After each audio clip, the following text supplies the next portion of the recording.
Happy weekend, everyone. Welcome to the April update for progress on the HO scale Chilli sub.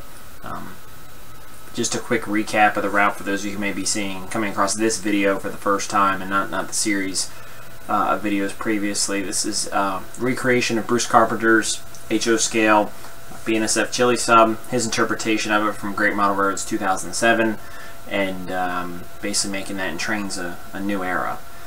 What we're looking at here is the start of the scenic portion of the Chilli sub. I'm calling it milepost 2. You have a set of intermediate signals that control the movement into and out of staging, and these are the last visible signals or first visible signals depending on your direction on the actual Chilli sub. So beyond the backdrop straight ahead is headed to the core staging yard, and then appearing from below over here to the left hand side of the screen is the BRC Main coming out of Cicero. So this is a new area which have recently scenicked, and so what you do is you're coming out of the staging yard here at Cicero, coming around a curve. It's a very industrial area of West Chicago, and then a very slow main. I'm going to set the speed at 15 miles an hour past an industry, which I believe we're going to make this a paper producer of some kind, a power plant which takes small amounts of coal, and then around to Nerska Tower, which we've covered a number of times. So quick refresher here at Nerska, we have the BRC Main heading south towards clearing into Junction Yard, which is a visible staging switching yard. The right hand side of the turnout here heads towards Willow Springs, and the beginning of the BNSF Southern Transcon, and then the connections here allow for movement onto the BRC and Chilli sub this way. So while you can't make a move here towards the Chilli sub, you can from the BRC side, and this heads towards what we just saw at the staging yard over Corwith. So we'll just kind of retrace our steps here and go over what's been done. I laid a number of the buildings down. It was just a matter of kind of going back through the YouTube videos, which I did make a playlist of videos I found that were taken when the route still existed in Bruce's basement. So check that out if you're interested in terms of what it looked like and the scale of it. Massive model railroad by any standards. So we have the main ramping around the industry here, and I really love this scene because you kind of have the main line disappearing. I've got some industries, and then the main kind of reappearing here in the background. So I'm gonna add some more details down here kind of within the facility, just because it is the closest thing to the aisle. And we got a couple a couple tracks to spot cars, box cars in here is what I'm a model, and then tank cars for the various chemicals used in some of the paper production will be unloaded here on these two tracks. One having to stay clear in order for locals to come in and actually serve the industry. As we head back towards the Cicero side, this is really just a track to allow for switching of the industry and to pull from inside the facility where the box cars will be located. And then we have a dummy bridge here, and the reason for that is just because Chicago, as I've said in previous videos, is just tracks on tracks on tracks. So this is the dummy bridge. This is actually modeled after an area of 26th Street in West Chicago that I found just going through some Google Street Views, not far from where Cicero is located in the prototype. So just a bus right now. I'll be adding more cars to the scene. A Chicago Police Department car, which I found on the download station, which is very handy. And then here, this actually was not a part of the scene, is not a part of Bruce's actual layout. So what we've done here is we're just going to kind of trace where this comes to and from. So through this cut in the backdrop is actually into the Proviso staging yard. And if you come back out through, this actually reappears, for those of you who've seen previous videos, here at East Willow Springs. So this is primarily going to be used by trains to and from the Union Pacific, who are utilizing the trackage rights on the Chilli sub. And initially this was behind the backdrop, and I just thought it'd create just another layer to the scene of pushing the backdrop back just a little bit, and then having a second grade crossing to allow for simultaneous train activity, which, like I said, just kind of has more of a Chicago feel to it. So I've run a couple sessions with trains simultaneously occupying the grade crossing. It just feels really much closer to the prototype, and those will be in some future videos that I'm currently shooting for. For those of you wondering, I'm using B&O CPLs because that's what Bruce used on his model portion of the BRC Main. So just sticking with what he used, I'm using the B&O CPLs. And some additional details here. Found some nice end and begin CTC signs, and that I use on the BRC Main. And so I'm really liking this portion in terms of kind of how it came together, and little bits, kind of taking 30 minutes here, 40 minutes here, and really kind of taking my time with it. And I really like the way it came out. Just to give you an overview again of where we are in relationship to the rest of the route. This is the western side of the room, and as we zoom out, you can kind of see the scale of the entire route from left to right. This being Willow Springs, the extended run, and then you can kind of see where the scenic portions are. So from a progress standpoint, things are actually going a lot faster than I thought they would, and the only piece we have left in terms of initial detailing is this last peninsula. There's going to be an ADM facility right here, a big grain elevator, and then this is the entrance to Illinois Edison there at Williamsfield.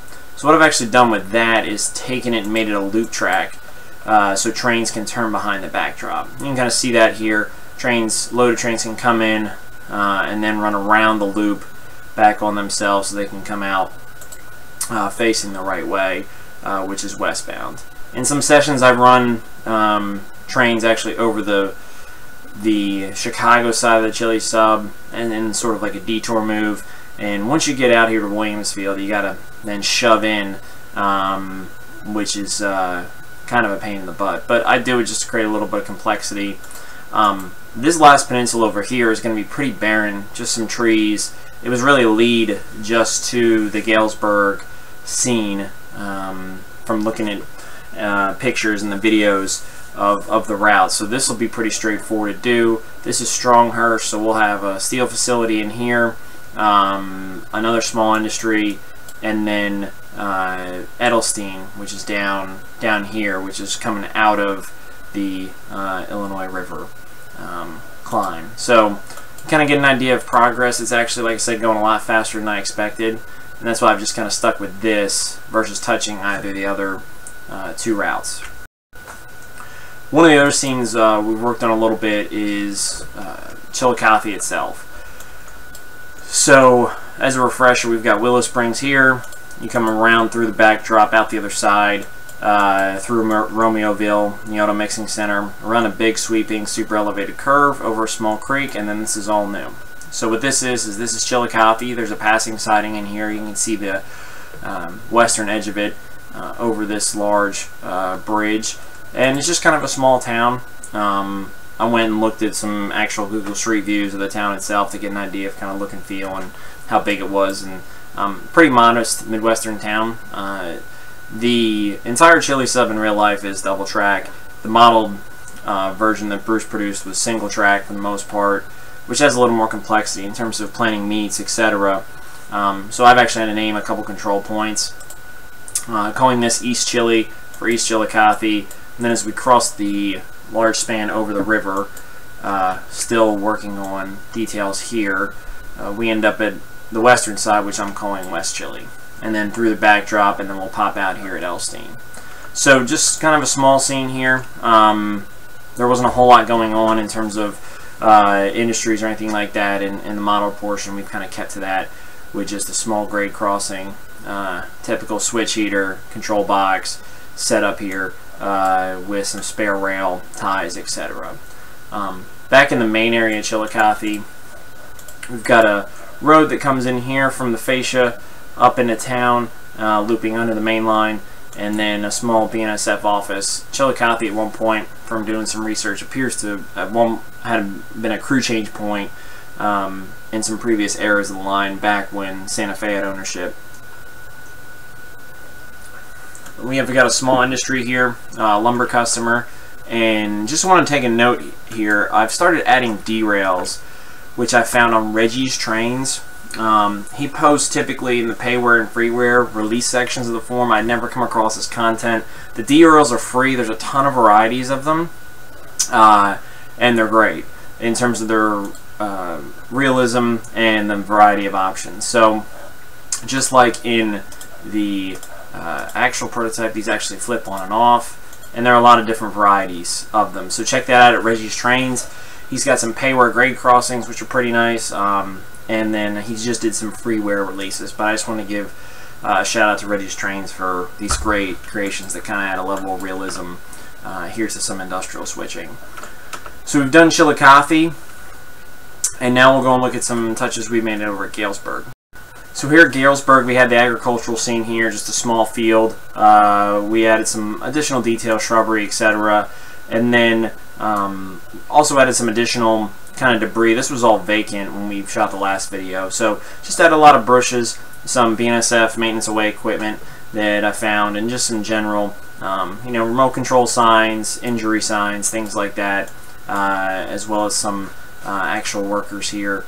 And in one of the sessions, we got one of the high rail vehicles that Justin Roth created sits in here in the session layer. But Galesburg's pretty much done at this point. Like we covered before, it's just a small couple tracks for pickup, set out, local work, etc. for the locals that work the western edge of the line.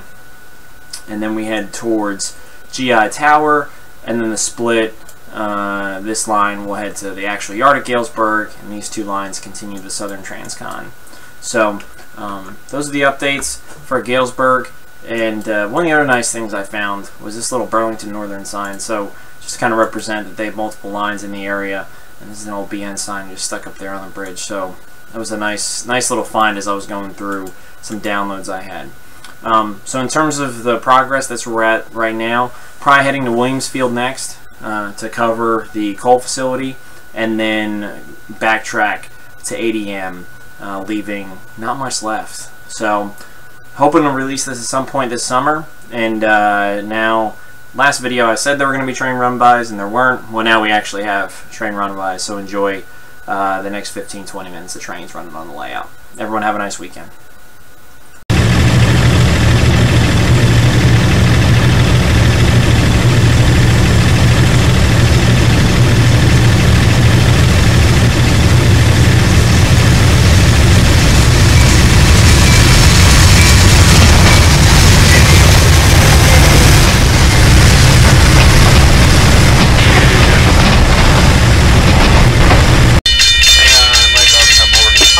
Down at Good Milk.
Go ahead, Mike.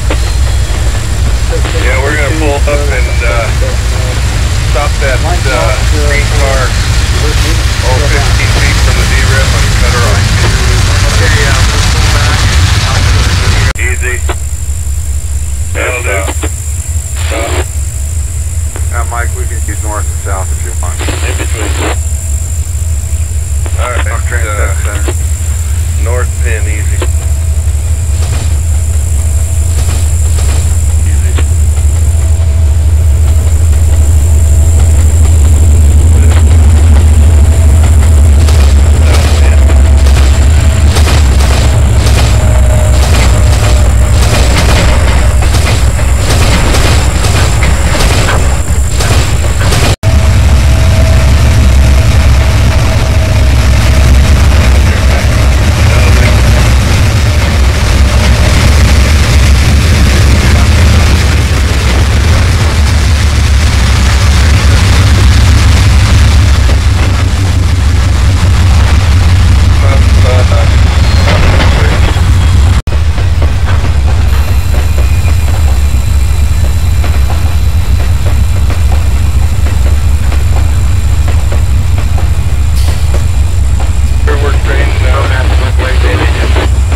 Trainmaster, work train.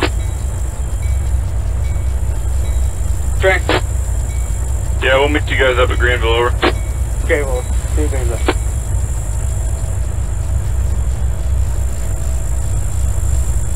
Cars, 648.